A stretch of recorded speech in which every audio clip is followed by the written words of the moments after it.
जय जोहार और नमस्कार। जय जोहार के साथ एक बार फिर से तमाम बड़ी खबरों की शुरुआत। छत्तीसगढ़ की रोजाना खबरों को देखने के लिए इस चैनल को सब्सक्राइब कर लीजिए। ये वीडियो आप कहां से देख रहे हैं कमेंट बॉक्स में लिखकर हमें जरूर अवगत कराइए।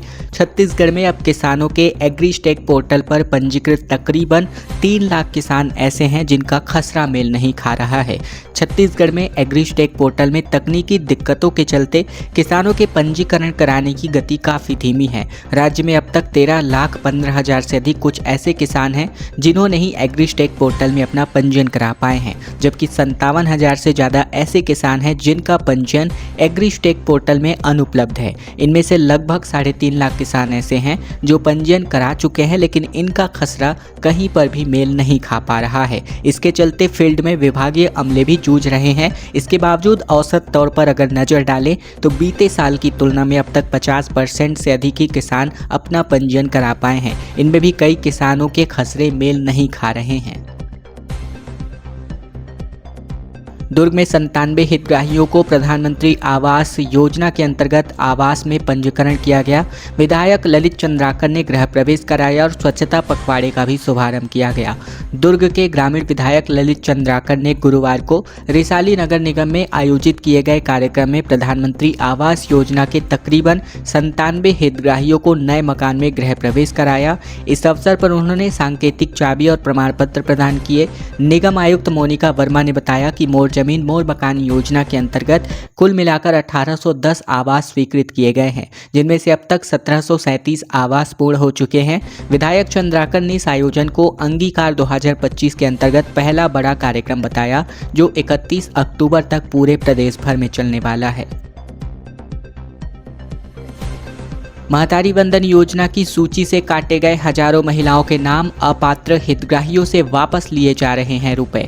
छत्तीसगढ़ में भाजपा की सरकार की महत्वाकांक्षी महतारी वंदन योजना में अनियमितताओं का एक बड़ा खुलासा हुआ है। बस्तर की 1 साल के भीतर जिले के तकरीबन 3,399 महिलाओं के नाम सूची से हटा दिए गए हैं। इनमें 1,923 हितग्राही ऐसे हैं जिनकी मृत्यु हो चुकी थी, जबकि बाकी महिलाओं के दस्तावेज गड़बड़ पाए गए, या तो वे सरकारी सेवा में रहते हुए भी इस योजना का लाभ ले रही थी। विभाग का कहना है कि कई मामलों में मृत्यु की जानकारी देर से मिलने के कारण राशि जारी हो गई थी, जिसे अब रिकवरी किया जा रहा है। बता दें, प्रधानमंत्री मोदी ने इस योजना की शुरुआत पिछले साल काशी से की थी और पहले ही महीने में जिले की तकरीबन 1,94,000 महिलाओं को पहली किस्त सौंपी गई थी और इस माह 19वीं किस्त भी जारी हो चुकी है। लेकिन अब भी सैकड़ों महिलाएं पंजीयन छूट जाने, आधार कार्ड निष्क्रिय हो जाने या हाल ही में पात्रता हासिल करने की वजह से योजना से वंचित थीं। रायपुर से लेकर राजिम मेमू ट्रेन की सेवा शुरुआत हो चुकी है। 15 रुपए में महज 1.5 घंटे का सफर अब आप लोगों को मिलने वाला है। रायपुर से लेकर राजिम और राजिम से लेकर वापस रायपुर के मेमू पैसेंजर ट्रेन की शुरुआत हो चुकी है। मुख्यमंत्री विष्णुदेव साय ने इस ट्रेन को हरी झंडी दिखाकर रवाना किया। ये ट्रेन हर दिन दोनों तरफ से चलने वाली है, जिससे राजिम और रायपुर के बीच आना जाना बेहद आसान होने जा रहा है। 1.5 घंटे का सफर 15 रुपए में ही तय हो पाएगा। बता दें कि इस दौरान ट्रेन में यात्रियों के बीच जबरदस्त उत्साह भी देखने को मिला। उन्होंने कहा कि अब हमें आने जाने में आसानी होगी। महिलाओं ने बताया कि राजिम और रायपुर आने जाने वालों के लिए 120 रुपए का खर्च आता है, जो कि अब केवल 30 रुपए में ही कंप्लीट होने जा रहा है। रायपुर में एनएचएम कर्मचारियों का जेल भरो आंदोलन देखने को मिला। तूता में 10,000 कर्मचारी जुटे, हस्ताक्षर कर वापस लौटे और बोले कि जब तक मांगे पूरी नहीं होती है ये लड़ाई जारी रहेगी। छत्तीसगढ़ में नियमितीकरण समेत कुल अपनी 10 सूत्री मांगों को लेकर एनएचएम संविदा कर्मचारी 1 महीने से अधिक वक्त से हड़ताल पर हैं।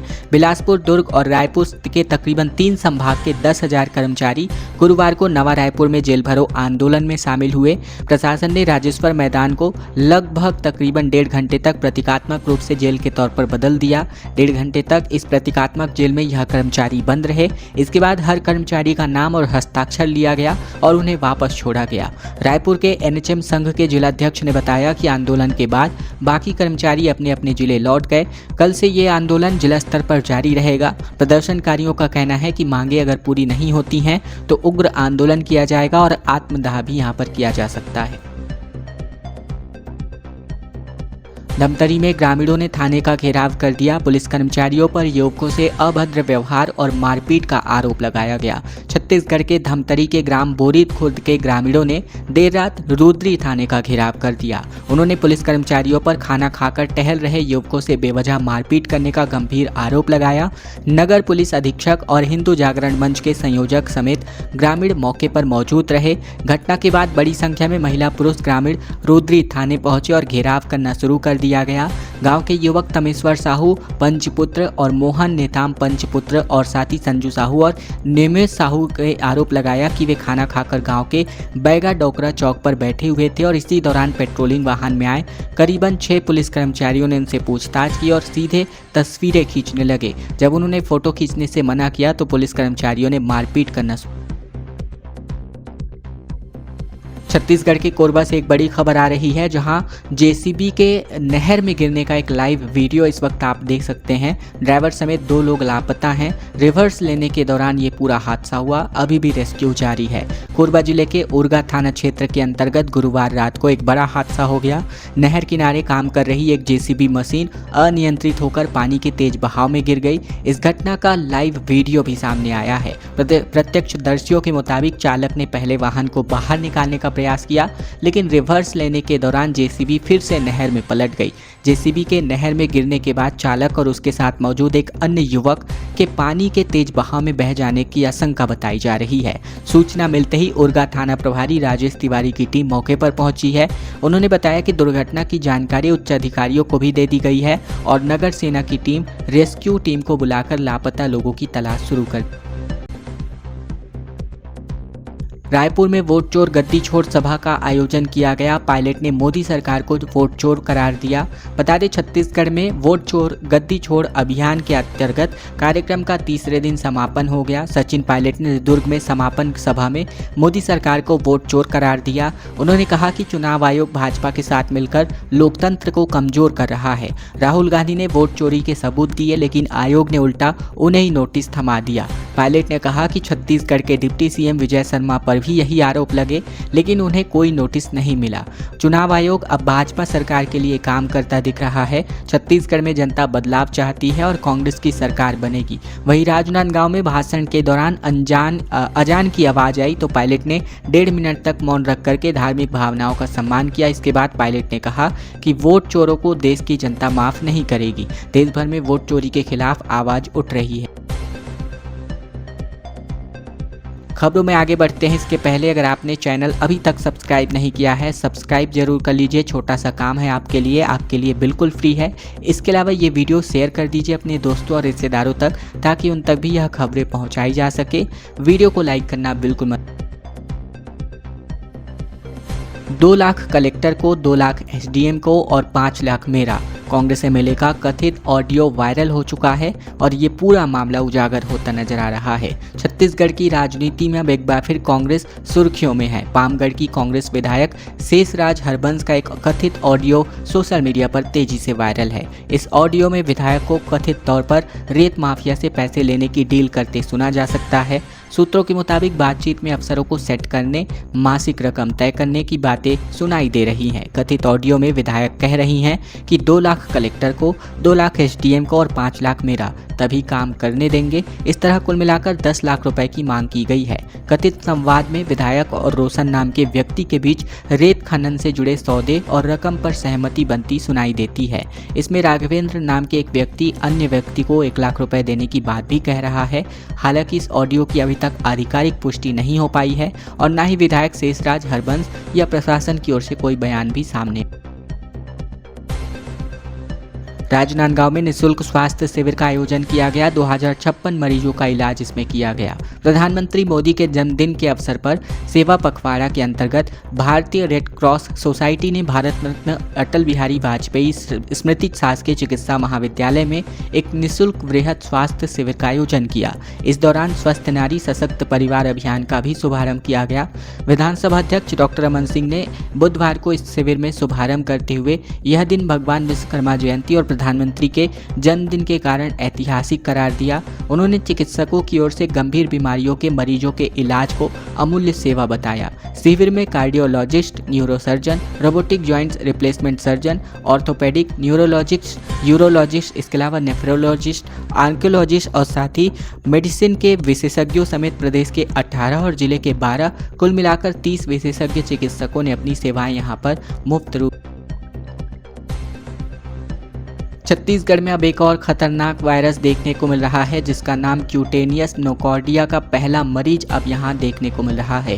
छत्तीसगढ़ के बस्तर में क्यूटेनियस नोकॉर्डिया का एक संक्रमण मरीज पाया गया है। डॉक्टर्स के मुताबिक यह छत्तीसगढ़ का पहला केस है। इसके पहले कर्नाटक और दिल्ली में इस तरह की बीमारी के मरीज मिल चुके हैं। ये एक दुर्लभ बीमारी है। पूरे विश्व में 5 से 7% लोगों को इससे संक्रमण होने का खतरा है। बता दें, बस्तर के नारायणपुर में मिले मरीज की पीठ पर पहले काला दाना उभरा था, जिसके बाद उसने घाव का रूप ले लिया। 2 महीने में दाने ने पूरे शरीर पर अपना कब्जा कर लिया। डॉक्टर्स के मुताबिक समय पर इलाज नहीं मिलने से सीधे तौर पर मौत का खतरा होता है। फिलहाल 14 दिन के इलाज के बाद मरीज के हालात में सुधार है। डॉक्टर्स ने बताया कि नोकॉर्डिया नाम का एक बैक्टीरिया ये बीमारी फैलाता है। न्यायधानी में एक बार फिर ट्रैफिक नियमों की धज्जियां उड़ाते हुए रईसजादे नजर आए। बता दें, छत्तीसगढ़ प्रदेश की राजधानी के अलावा न्यायधानी के नाम से मशहूर बिलासपुर में अमीरजादों का सरेआम ट्रैफिक नियमों की धज्जियां उड़ाने का खेल बदस्तूर जारी है। बीती रात कानून व्यवस्था को तार-तार करती हुई मस्तूरी रोड पर 15 से 20 कारों में सवार युवक जमकर उपद्रव करते नजर आए। जानकारी मिलने पर मौके पर पहुंचे पुलिस ने सभी गाड़ियों को जब्त किया। ये पहला मौका नहीं है जब न्यायधानी में रईसजादों ने इस तरह की घटना को अंजाम दिया हो। 2 महीने पहले भी भाजपा नेता के करीबी और रसूखदार लड़कों ने नई कार खरीदकर लड़कों ने रील्स बनाने के लिए नेशनल हाईवे को जाम कर दिया था, जिसका ड्रोन से वीडियो शूट करके नई कार खरीदने का जश्न भी मनाया गया, जिससे लोग परेशान होते। भाजपा बोली, पायलट की रैली में पैसे दे करके भीड़ बुलाई गई, अशोक चक्र का अपमान हुआ। कांग्रेस ने कहा कि रैली में भीड़ से बीजेपी बौखला चुकी है। भारतीय जनता पार्टी ने अपने सोशल मीडिया में एक वीडियो पोस्ट किया। ये वीडियो कांग्रेस के वोट चोर गद्दी छोड़ रैली के दौरान का बताया जा रहा है। वीडियो पोस्ट कर बीजेपी ने कहा कि कांग्रेस को अपनी रैली के लिए लोग नहीं मिल पा रहे हैं तो वे रुपए देकर रैली में भीड़ बुला रही है। बता दें कि यहाँ वीडियो में महिलाएं कह रही हैं कि उन्हें 200 रुपए देने की बात कहकर रैली में बुलवाया गया था, लेकिन महिलाओं को सिर्फ 100 रुपए ही दिया गया है। वीडियो को लेकर भाजपा प्रदेश प्रवक्ता अमित चिमनानी ने कांग्रेस पर तंज कसते हुए कहा कि कांग्रेस ने यहां भी अपने भ्रष्ट राजनीतिक चरित्र का प्रदर्शन किया है। वहीं वीडियो को लेकर कांग्रेस के संचार विभाग प्रमुख सुशील आनंद शुक्ला ने कहा कि रैली में लोगों की भीड़ देखकर भाजपा बौखलाई हुई है। भारतीय जनता पार्टी इस तरह कोई षड्यंत्र करते आ रही है। हमें भीड़ इकट्ठा करने की जरूरत नहीं है। भाजपा कुछ लोगों को 500 रुपए देकर मीडिया के सामने प्रस्तुत कर रही है। बालोद में 463 एनएचएम कर्मचारियों को बर्खास्त किया गया। आदेश जारी होते ही कर्मचारियों ने अनशन का ऐलान कर दिया। छत्तीसगढ़ में राष्ट्रीय स्वास्थ्य मिशन के संविदा कर्मचारियों की हड़ताल 32वें दिन भी जारी रही। इसी बीच बालोद जिले में पदस्थ 463 संविदा कर्मचारियों को बर्खास्तगी कर दिया गया। 1 माह से अधिक समय से जारी इस हड़ताल ने जिले की स्वास्थ्य सेवाओं को पूरी तरह अस्त व्यस्त कर दिया है। एनएचएम कर्मचारी नियमितीकरण, ग्रेड पे लंबित 27% की वेतन वृद्धि समेत कुल 10 सूत्री मांगों को लेकर अनिश्चितकालीन हड़ताल पर हैं। गुरुवार को रायपुर के तूता धरना स्थल पर तेज जेल भरो आंदोलन आयोजित किया गया, जिसमें रायपुर, दुर्ग और बिलासपुर संभाग के 10,000 से भी अधिक कर्मचारी शामिल होते। शराब घोटाला मामले में ईडी की चार्जशीट में चैतन्य बघेल की चैट यहां पर देखने को मिली। बिग बॉस के व्हाट्सएप ग्रुप में सौम्या, ढेबर, पुष्पक समेत कई लोग इसमें शामिल थे। 1000 करोड़ से ज़्यादा का लेन देन का खुलासा यहां पर हुआ है। छत्तीसगढ़ के चर्चित शराब घोटाला मामले में पूर्व मुख्यमंत्री भूपेश बघेल के बेटे चैतन्य बघेल ईडी की गिरफ्त में हैं। अब ईओडब्ल्यू भी उन्हें रिमांड लेने की तैयारी में है। 15 सितंबर को ईडी ने 7000 से ज़्यादा पन्नों का 5वां पूरक आरोप पत्र यानी चार्जशीट कोर्ट में दाखिल कर दिया है, जिसमें चैतन्य बघेल ने 1000 करोड़ रुपए से ज़्यादा की रकम को हैंडल किया। इस बात की पुष्टि हुई है। आरोप पत्र में यह भी खुलासा हुआ कि इन पैसों की डील के लिए व्हाट्सएप में बिग बॉस ग्रुप बनाया गया था। व्हाट्सएप में बिट्टू यानी चैतन्य बघेल के कब किसे कॉल किया, कितनी देर तक बात की, सिंडिकेट से जुड़े अन्य लोग कैसे पैसे की डील करते थे, आरोप पत्र में इसका स्क्रीनशॉट भी लगा। सरगुजा संभाग के एनएचएम कर्मचारियों ने अपनी गिरफ्तारी दी। बर्खास्तगी के आदेश के बावजूद पीछे हटने को तैयार नहीं, अपनी जान लेने की भी चेतावनी इन्होंने जारी की है। नियमितीकरण समेत अपनी कुल 10 सूत्री मांगों को लेकर प्रदर्शन कर रहे सरगुजा संभाग के एनएचएम कर्मचारियों ने रैली निकालकर अपनी गिरफ्तारी दी। आंदोलन में सरगुजा संभाग के सभी जिलों के एनएचएम कर्मचारी शामिल हुए और अपनी गिरफ्तारी दी। एनएचएम कर्मचारियों को राज्य सरकार ने बर्खास्तगी का आदेश जारी किया है। इसके बावजूद एनएचएम कर्मचारी पीछे हटने को तैयार नहीं है।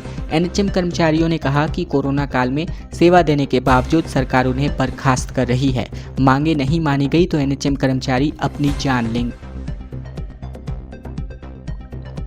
बिलासपुर एयरपोर्ट में 9 महीने के अंतर्गत नाइट लैंडिंग की सुविधा का विस्तार होगा। डिवाइस का इंस्टॉलेशन का काम शुरू हो चुका है। 24 सितंबर तक AAI यानी एयरपोर्ट अथॉरिटी ऑफ इंडिया की मौजूदगी में मशीनें तैयार करी जाएंगी। छत्तीसगढ़ के बिलासपुर एयरपोर्ट पर नाइट लैंडिंग की सुविधा आगामी 9 महीने के अंतर्गत शुरू होने का दावा किया जा रहा है, जिसके लिए नाइट लैंडिंग मशीन या Doppler very high frequency omni range यानी DVOR को इंस्टॉलेशन के जरिए भारतीय विमानपत्तन प्राधिकरण की टीम यहां पहुंच गई है। इस टीम के मौजूदगी में 24 सितंबर को मशीन इंस्टॉल किया जाएगा, जिसके बाद परीक्षण के लिए AAI के अफसरों का दौरा होगा। हाई कोर्ट की सख्ती के बाद बिलासपुर एयरपोर्ट पर नाइट लैंडिंग की सुविधा उपलब्ध कराने की दिशा में एयरपोर्ट अथॉरिटी ऑफ इंडिया ने एक बड़ा कदम उठाया है। खबरों को बस यहीं तक का विस्तार देते हैं। अगले वीडियो में फिर आपसे होगी मुलाकात। तब तक के लिए आप अपना ख्याल रखिए। धन्यवाद, नमस्कार और जय जोहार। वीडियो को लाइक और शेयर करना बिल्कुल मत भूलेगा। ये आपके लिए छोटा सा काम है, लेकिन ये मेरे लिए बहुत बड़ी बात।